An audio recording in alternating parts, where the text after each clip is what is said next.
Hello everyone, কেমন আছো সকলে? দেখো আবারও একটা নতুন ব্লগ নিয়ে চলে আসলাম। আজকে হচ্ছে রবিবার, ছুটির দিন, আর তারপর আজকে ছিল রথযাত্রা।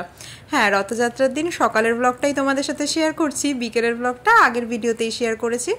তো দেখো ঘুম থেকে উঠেই ফ্রেশ হয়ে নিচ্ছি। আজকে একটু দেরিতে ঘুম ভাঙলো, তো এখন মুখটা আগে ক্লিন করে নিই। এই ফেসিয়াল বারটা খুবই উপকারী, আমার পক্ষে তো খুবই উপকারে কাজে লাগছে। তো এটা মোদি কেয়ারের, তো এটা দিয়েই আগে ক্লিন করে নিচ্ছি। দেখো মুখটা ভালো করে, আর ঘুম থেকে উঠে প্রথমে নিজেকে ফ্রেশ করে নিলে বেশ কিন্তু ভালো লাগে। তো এখন মোমো ওঠেনি, একটু পরেই উঠে যাবে। তো চলো দেখতে থাকো ব্লগটা, আশা করি তোমাদের ভালো লাগবে।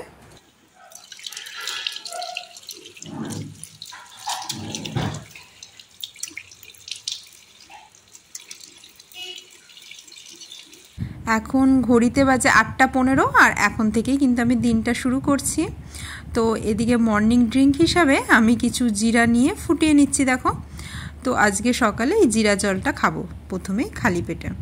আর এদিকে একটা পাঁচমিশালি সবজি মা রান্না বসিয়ে গেছে হচ্ছে পুজোর কাজে। আজকে রথ বলে পুজো, একটু ঠাকুরকে একটু মিষ্টি ফিষ্টি দেবে, একটু টাইম লাগবে। তো সকাল সকালই মা তাই জন্য দেখো পাঁচমিশালি সবজি বসিয়ে দিয়েছে। এটা কি দিয়ে মাখলে বড়া? মোচা, তারপরে একটু ধনে গুঁড়ে দিয়েছি, কালো জিরা, চালের গুঁড়ো আর বেসন।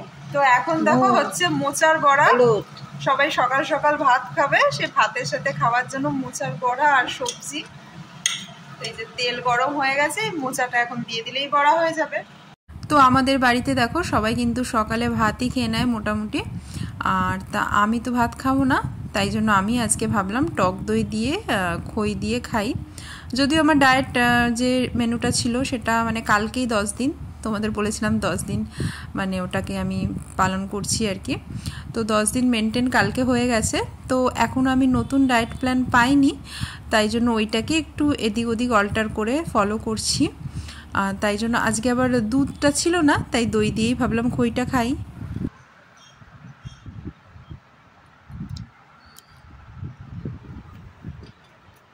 আজকে দুধ নেই বাড়িতে, ওই জন্য দই দিয়ে খাচ্ছি। যদিও আমাদের পাশের দোকানেই দুধ পাওয়া যায়, তা ভাবলাম আজকে একটু টেস্ট বদল। আর তাছাড়া কালকে তো আমার 10 দিন কমপ্লিট হয়েই গেছে, আজকে 11 নম্বর দিন। তো আজকে একটু নিজের মতন করেই খাবো। আবার নেক্সট ডায়েট প্ল্যান তোমাদের সাথে পরের ভিডিওতে শেয়ার করব। পরের ভিডিওতে বলছি, আমি যে ডায়েট প্ল্যানটা করছি এটা কিন্তু আমি নিজে নিজের মন মতো করছি না। আমার একজন ডায়েটিশিয়ান আছে, ওনাকে কনসাল্ট করেই কিন্তু করছি। তো এই 10 ডেজ একরকম ডায়েট গেছে, যেটা আমি তোমাদের সাথে কমপ্লিট শেয়ার করেছি। 10 ডেজ পর আমার যা রেজাল্ট আসলো সেটা দেখে কিন্তু উনি আবার নেক্সট প্ল্যান দেবেন। তখন আবার কি খাওয়া দাওয়া করছি, কিভাবে মেনটেন করছি নিজের লাইফটা, সেটাও তোমাদের সাথে শেয়ার করব। আর আমার ওয়েট যদি জিজ্ঞেস করো যে 10 দিনে কত কমলো, 3 কেজি 400, 3.5 কেজি ধরো কমে গেছে 10 দিনে।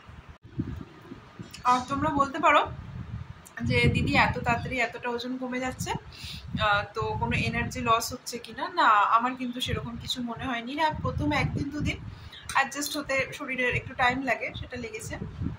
তবে তুমি মাথা ঘোরানি বলো বা মনে হচ্ছে যে ক্লান্ত লাগছে, টায়ার্ড হয়ে যাচ্ছি, সেটা না। আমার মনে হয় বরং ডায়েটটা বেটার হওয়াতে আমি আরও বেশি এনার্জি পাচ্ছি। সকাল সকাল নিজে থেকেই ঘুম ভেঙে যাচ্ছে, কোনো আলসেমিও লাগছে না, আর রাতের ঘুমটাও খুব গভীর হচ্ছে।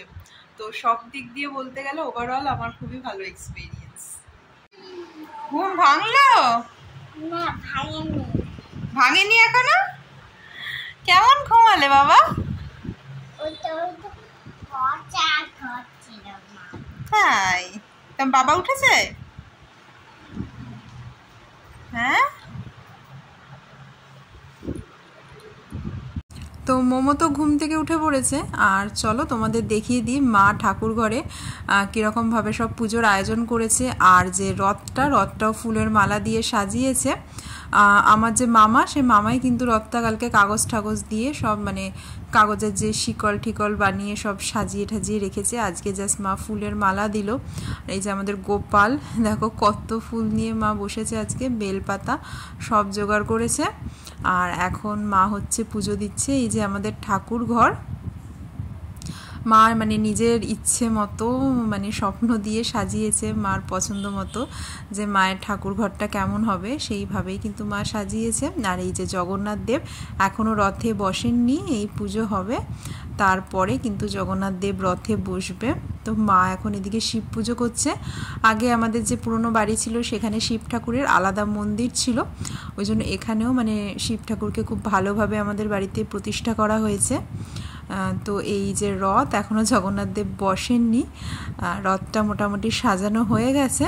তো মোমোর তো এবার 3 নম্বর রথ, এখনও দেখেনি ও রথটাকে সাজানো অবস্থায়, দেখলে তো মানে এত মজা পাবে কি বলবো। একটু পরেই দেখে তখনই দেখবে কীরকম রিয়াকশান হয় মোমোর। আর এদিকে দেখো আমি চিকেন রান্না করব, তো চিকেনের জন্য সব মশলা টশলা রেডি করে নিয়েছি। আর আজকে কিন্তু আমি আগের দিন তোমাদের সাথে একটা রেসিপি শেয়ার করেছিলাম, সর্ষে পোস্ত দিয়ে প্রেশার কুকারে একবারে চিকেনটা রান্না করেছিলাম একদমই তেল ছাড়া। তো আজকেও কিন্তু আমি চিকেনটা ওরকমভাবে ম্যারিনেট করে মাখিয়ে ঠাকিয়ে প্রেশারে রান্না করব। তো তোমাদের সাথে রেসিপিটা শেয়ার করছি। দেখো মশলায় আমি জাস্ট আদা রসুন একটু জিরে 2টো এলাচ তারপরে লবঙ্গ এইসব মানে গরম মশলা একটু আস্ত দিয়ে সব দিয়ে পেস্ট করে ওই মশলাটা বানিয়েছিলাম।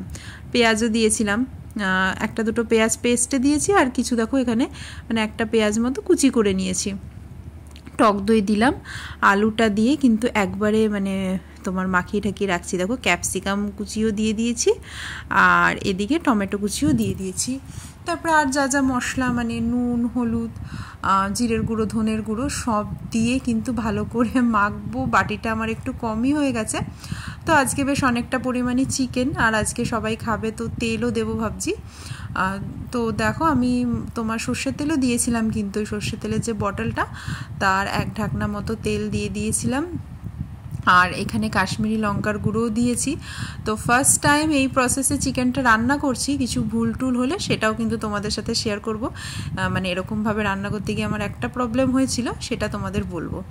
তো দেখো এই যে এই সর্ষের তেলটাও দিয়ে দিলাম, দিয়ে এখন এটা ঘন্টাখানেক তো ম্যারিনেট করবই। আর এইটা বেশ ভালোভাবে মানে এইদিকে ম্যারিনেট হচ্ছে চিকেন আর ওদিকে অনেক রকম কাজকর্ম হয়ে যায়, শর্টকাটে বেশ ভালোই হয় কিন্তু ব্যাপারটা। তো দেখো হাত দিয়ে মাখিয়ে মাখিয়ে ভালো করে।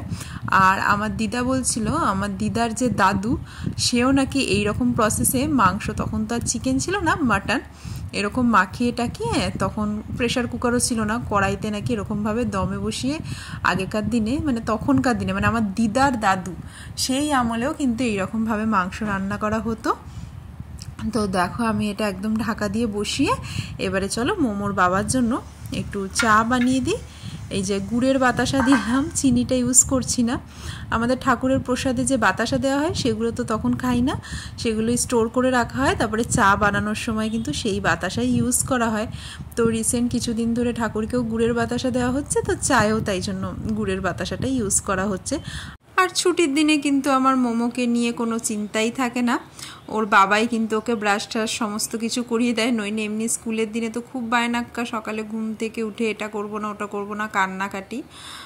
আর বেশ কিছুদিন হলো মোমো স্কুলে যাওয়ার সময় মানে ঘুম ফুরাতে চাইছে না ওর, যত তাড়াতাড়ি ঘুম পাড়াই না কেন মানে উঠতে চাইছে না, বলছে আরও একটু ঘুমাবো। যাই হোক আজকে ছুটির দিনে ইচ্ছে মতো টাইমে উঠেছে, আর ওর বাবাই মানে তত্ত্বাবধানে ব্রাশটা করিয়ে দিচ্ছে আর কি, আমি একদম নিশ্চিন্ত।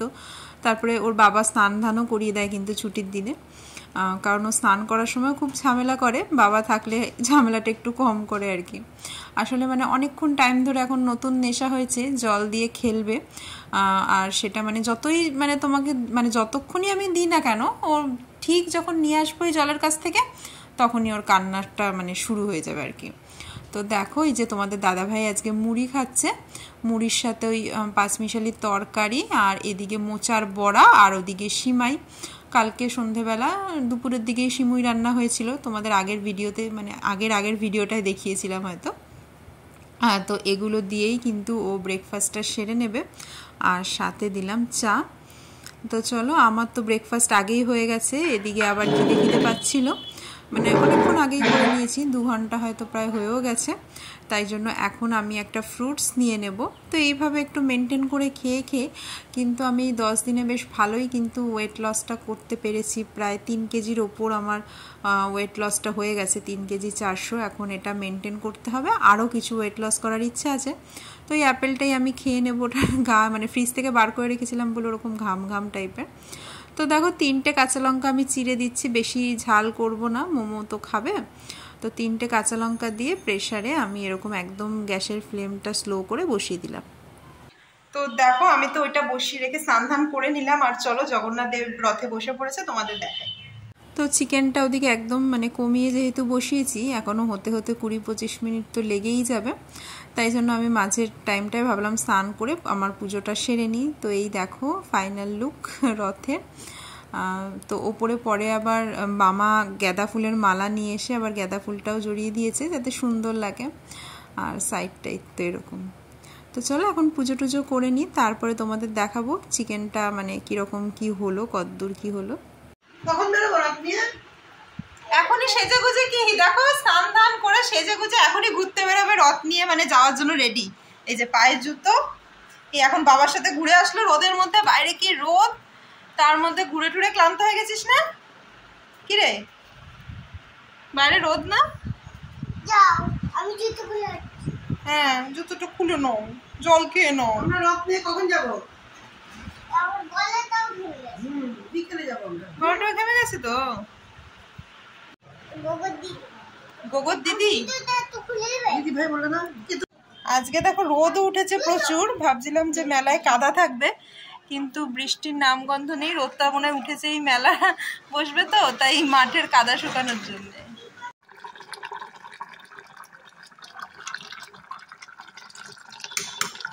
তো দেখো লাস্টে নামানোর সময় আমি একটু তোমার গরম মশলার গুঁড়ো আর একটু কসুরি মেথি দিয়ে দিয়েছিলাম। তো আমার যে ভুলটা হয়েছিল, চিকেনটা আমি প্রায় 25 মিনিট মতো ওরকম রেখেছিলাম, আর আলুগুলোকে বের করে নিই, তো অনেকগুলো আলু গলে গেছিলো, একটা দুটো এরকম আস্ত ছিল। এটাই ভুল হয়েছে, আমার উচিত ছিল 10 মিনিট পর প্রেসারের মানে বন্ধ করে আলুগুলো বার করে যদি তুলে রাখতাম, তারপর আবার চিকেনটা করতাম, তাহলে কিন্তু আলুগুলো সব আস্ত থাকতো, আর 10 মিনিট আলু হয়েও যেত আশা করি। তো এই ভুলটা তোমরা করো না। আর এদিকে দেখো আমি যে মোমোর ভাতটা বাড়ছি, আমরা একটু পরেই খাবো, অত খিদে পাচ্ছে না, মোমোকে আগে খাইয়ে নিই, ওর মানে খুবই খিদে পেয়ে গেছে আর কি, সকালে সেরকম কিছু খাইনি, ও সকালের দিকে ওর খিদে পায় না, ওই ফ্রুটস তারপরে কালাকাঁদ ছিল এইসব টুকটাক খেয়েছে।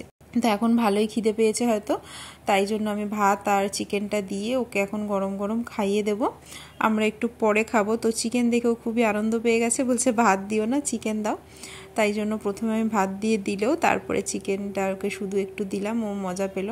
আর চিকেনটাও কিন্তু খুব সফট রান্না হয়েছিল, আর ওপরে তেলও ভাসছিল। দিচ্ছি দাঁড়াও ফু দিয়ে, শুধু চিকেন।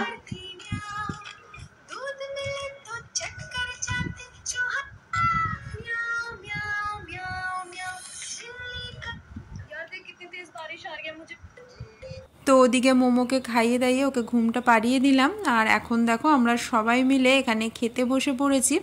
তো আমি স্যালাডে নিলাম ক্যাপসিকাম আর পেঁয়াজ, একটা ছোট পেঁয়াজ কেটে নিয়েছি আর অর্ধেকটা ক্যাপসিকাম। তো রেগুলার শশাটা খেতে ভাল লাগে না, যদিও কনভিনিয়েন্ট খুব একটা শশা কেটে নেওয়া, কিন্তু রোজ রোজ একই ধরনের ভাল লাগে না, তো একটু ঘুরিয়ে ফিরিয়ে যদি স্যালাড নেওয়া যায়, কোনোদিনও গাজর টমেটো নিলে, কোনোদিন এরকম ক্যাপসিকাম পেঁয়াজ, কোনোদিনও শশা, একটু লেবুর রস, সামান্য মানে নুন আর একটু গোলমরিচের গুঁড়ো, এইসব দিয়ে কিন্তু বেশ ভালোই লাগে। আর রেগুলার লাঞ্চের সাথে স্যালাডটাকে কিন্তু অঙ্গ করে নাও, ডায়েট করো চাই না করো, এই ভেজিটেবল স্যালাড তারপরে শাক সবজি এগুলোকে কিন্তু তোমরা তোমাদের মানে মেনুর অঙ্গ করে নাও, তাহলেই কিন্তু মানে ওয়েটটা অনেকটা কিন্তু ম্যানেজ করা যায় এইভাবে খেলে। ভাতটা ভালো হয়েছে না, তো মাকে কিছু ভালো হয়েছে বলা মানেই মা বলবে আরও খাবে কিনা, ওই জন্য ডায়েটে থাকলে একদম রান্নার প্রশংসা করা যাবে না, চুপচাপ পরিমাণ মতো খেয়ে উঠে পড়তে হবে। আর চিকেনটা খেতেও না খুব ভালো হয়েছিল, মানে কষানো হয়নি, মানে ওরকমভাবে যে রান্না হয়েছে তার জন্য এমন ভেবো না যে কাঁচা গন্ধ আসছে বা কিছু, খুবই ভালো হয়েছিল। প্লাস ওপর দিয়ে দেখছিল অত অল্প তেল দেওয়াতেও তেল ভাসছিল, প্রেশার কুকারে কিন্তু এটাই একটা সুবিধা, অল্প তেলে রান্না করলে উপর দিয়ে হালকা তেল ভাসে। তো দেখো আমি এই যে লেবু চিপে গরম গরম চিকেনের ঝোল দিয়ে এখন ভাত খাচ্ছি। এখন খেয়ে দিয়ে একটু রেস্ট নেব, তারপরে বিকেলে আবার মোমোর সাথে বেরোবো। আমি অবশ্য বেরোইনি, যদিও মোমোর বাবাকে নিয়েই বেরিয়েছিল বিকেলে, কিন্তু মেলায় যাব, আমাদের এখানে বিশাল রথের মেলা হয়, সেখানে যেতে হবে। খাও না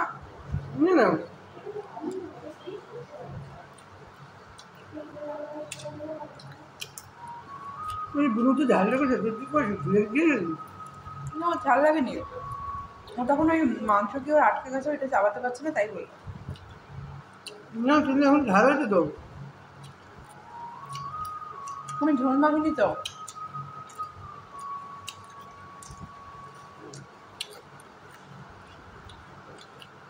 শুধু একটা আলু নিয়েছি আর মাংস। তো চলো আজকে ভিডিওটা এখানেই শেষ করছি। সবাই খুব ভালো থেকো, টাটা। আবার দেখা হবে নতুন একটা ব্লগে।